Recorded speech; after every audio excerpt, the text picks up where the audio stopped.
Okay guys, I am back again. I have not made a video in a little while, so I thought it was about time.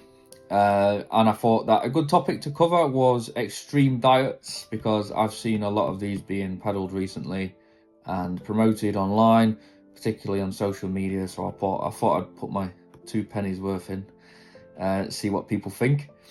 So we're going to be looking at two. So we've got the carnivore diet and the vegan diet. One I think is probably overall worse than the other, and I'm going to explain why, and also why maybe you should or should not do one of these diets. So I hope this video is useful to you. So we'll do the carnivore diet first. So carnivore diet, as you can imagine, it is an animal product based diet only. So you do not eat any veg, fruit, pulses, beans, grains, nuts and seeds, bread, anything. It's just pork, chicken, beef, steaks, fish, eggs, and butter. Sometimes people will include butter and dairy sometimes, but not all the time. As you can see, this diet eliminates probably 95% of foods and food groups. It's pretty exclusionary, and it's a massive elimination diet. The reason why this, I believe, is a problem and is not something that most people should pursue is because of three main reasons. The first reason is that you're going to struggle immensely to get all of your micronutrient intake. You're going to struggle with, just to name a few, some of your B vitamins, potassium, maybe some calcium problems. You might have iron problems. It's magnesium from your vegetables. You are going to be missing such a massive amount of micronutrients from your diet, both vitamins and minerals, that it can cause nutritional deficiencies pretty quickly. And these things are important for you. They're not really optional in terms of a shortage in any one of these things, some worse than others. It can cause, in some cases, small health problems, and in some cases quite serious health problems. So unless you're supplementing massively on a carnivore diet, and I do mean massively, I don't even know how you would accomplish this, you are going to be nutritionally deficient in probably quite a few things if you do it for any length of time. The second problem with the carnivore diet is that there is no fiber. Literally, if you do it strictly, there is zero fiber in your carnivore diet. Now, fiber is important for quite a lot of different reasons, but mostly it's to do with your digestive health. Fiber comes in non-soluble and soluble forms. There are all sorts of different types of fiber.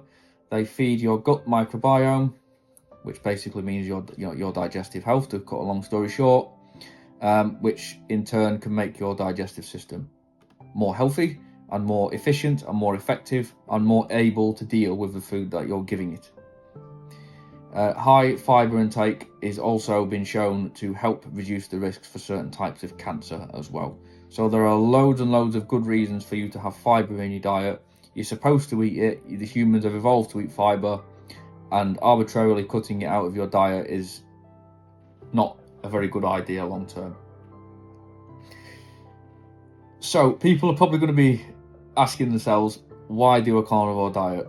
It's been promoted online and all that sort of stuff. Is it good? Is it bad? Well, the truth is, there might be some, this diet is used sometimes by medical professionals and dietitians in certain medical contexts. Maybe they want to bring someone's blood sugar down quite quickly. Maybe they want to really control someone's blood sugar and insulin levels. And that's fine, right? There'll be lots and lots of cases where dietitians might make a medical decision as to why this type of diet might be doable, but they probably will not be recommending this long term. It will be a short term thing until they can reintroduce foods. The other thing is an elimination diet approach. So if you have a food intolerance, let's say you're intolerant to wheat, gluten, anything else basically in your diet, you can, lactose, you can be intolerant to a whole host of different things. You can do an elimination diet to find out what that intolerance product is. The problem is, when you do a carnivore diet, because you eliminate 99% of foods, you're almost certainly going to eliminate the one that's causing you the intolerance, and you're probably not going to know which one that is. So from that perspective, a carnivore diet as an elimination diet is not really going to be that effective for you. It's not going to give you the information you need most of the time, because it just eliminates too many things all at once. So I'm just going to give a couple of caveats. If you want to do a carnivore diet, then these would be the things that I would recommend to you. Make sure you eat lots and lots of varieties of seafood, both oily and non-oily fish. So make sure you get your cod, your salmon, your mackerel, your shellfish, lots of prawns, get all that sort of stuff in your diet. Also get organ meats like liver, and make sure to get a variety of both red meat and things like chicken, and make sure to eat your eggs. This will mean that you have the broadest micronutrient coverage in the diet if you choose to do the diet. I don't recommend that you do this diet, but that will be the best way for you to optimize your situation if you choose to do so. Also, you will probably need to supplement quite heavily. You're going to struggle to supplement everything that you're going to be deficient in, but the advice I would give you is really try to be up on your nutrition and your supplements in this if you're going to do this diet. Now, the reason why probably most people should not do this, apart from the health risks, there's all sorts of cardiovascular health risks long term, saturated fat in high levels. You know, just because you're eating carnivore doesn't mean you're automatically going to lose weight. You can still eat in a calorie surplus and gain weight, so that could be an issue as well. It's not going to be very sustainable, guys. It's really hard to eat a diet like that. Like, you are so restricted. You know, it's just a horrible. I mean, if you really want to, that's fine, but it's just not sustainable. And if you want to improve your health, the first rule is things need to be sustainable, and that's where we're going to talk about the vegan diet. Now, I have taken the mickey out of the vegan diet in the past, not on my social media at the moment, obviously, but actually the vegan diet is vastly superior in this area. The vegan diet gives you access to all your fruit, all your vegetables, your beans, pulses, legumes, grains. So you got your rice, oats, all the different types of grains that you can think of, nuts and seeds, olive oil, avocados. Just, there's such a wide variety of foods that you have access to on a vegan diet that you are more easily able to fill micronutrient gaps. So vegan diets are easier to sustain in that context. Now, you are at risk of potentially having some problems with B12 if you don't eat enough vegetables and things that have iron in them. You might have a bit of a problem there. And other, you know, omega fatty acids, omega-3, omega-6 fatty acids that come from fish and some, you know, and eggs. But those are far more easy to supplement because the deficiencies are fewer. So you can more manage a vegan diet and supplement to fill your gaps in a much more sustainable and healthy way than you could on the carnivore diet long term. Protein can obviously be a bit of a problem on a vegan diet.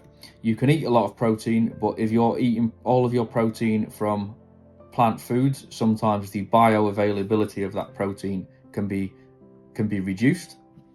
But again, you have options. You can supplement with a plant-based protein powder. I'm not a vegan, and I actually use a pea protein powder, and it's very good. It's very easy on the stomach, and it's almost a complete protein, almost as much as makes no difference, a complete protein. You can also use soy protein if you wanted to. There's so many options for you available as a vegan that actually this is a pretty sustainable diet. You just have to be a lot more careful than the average person. Where people go wrong on the vegan diet is not necessarily the foods that they have available to them. There is a lot of junk food for vegans, as there is a lot of junk food for everyone else. And, you know, vegan junk food is no different in that respect. It can still be full of ultra processed crap, refined sugars, refined fats, and just high calorie count, low nutritional value. So that's the trap that people on a vegan diet fall into, just as people on a conventional diet fall into as well. But if you manage your diet properly, you can do it. I would say that as a vegan, you need to have a higher level of nutritional and health awareness, just to bridge some of the little nutrition gaps you're going to face compared to the average person. But you can absolutely do this long term, and you'll be absolutely fine if you want to do that. So, to be honest with you, it comes down to this. If someone was ever to ask me if you could do one diet for the rest of your life and you have to pick between vegan and carnivore, I'm picking the vegan diet any day, because the vegan diet is not going to present as many health risks as the carnivore diet, not even close, especially with all the options that you have and the options you have for supplementation. The carnivore diet is just too restrictive, and it might look exotic and sort of like, you know, caveman diet, but really you are setting yourself up potentially for risks going forward, and it is just not worth it, guys. Remember, balance wins any day of the week rather than being extreme. If you cannot maintain it, it isn't worth it. So I hope you guys have enjoyed this. I just wanted to chime in on this issue because I've seen it playing out on social media, online, all over the place. Stay balanced with your nutrition. If you want to do a vegan diet, be more aware of what you're eating and supplement your protein and your fatty acids and that.